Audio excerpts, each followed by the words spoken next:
Okay mga boss, ito, nandito na yung mga pyesa. So, ayan, puro bago na yung nabili niya. So, timing belt lang pinabili natin sa kanya. Pwede yung mga rocker arm.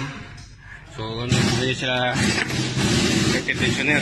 So, wala akong magawa. Siya ang bumili. So, ito ngayon, nalagyan na natin yung rocker arm. Ayan, lahat. So, itatay na natin mga boss. Ayan mga boss, ito final na. So nakumpleto na lahat. Battery na. So radiator na lang. So susubukan natin paandarin kung okay siya. Para matesting natin yung andar. Kung hindi na baluktot yung valvula. Okay? Sana andar.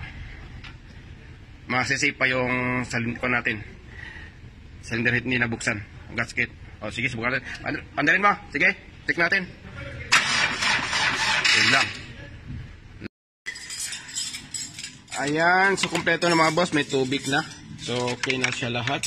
Ayan. So ngayon, tingnan natin kung anong under niya talaga, final na. Ayan. Okay.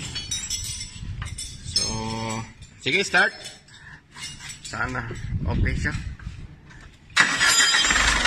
Ayos. Ay, buti naman. So, nakaset ang may-ari. Hindi na nagbaba ng cylinder head. Ayan, mga bossing. Ayan. So, medyo ano siya. Mawawala din yan yung ingay. Pag tumakbo ng matagal. So, unang andar pa lang.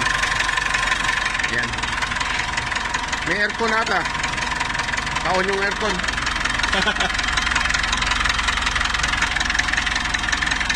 Ayan. So, okay mga boss.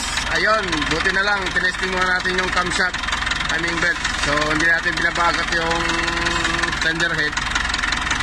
Ayan, para makatipid. Ayan, okay naman siya, hindi na baluktot. Pero, birang-bira mangyari ito mga boss, sa diesel. Ayan, so, para man sa mga boss, pagsama, okay? Ayan, so, ganyan mo lang gagawin yung mga boss. Unahin nyo muna ang timing belt pag naputulan, para ma-safe naman kahit pa paano.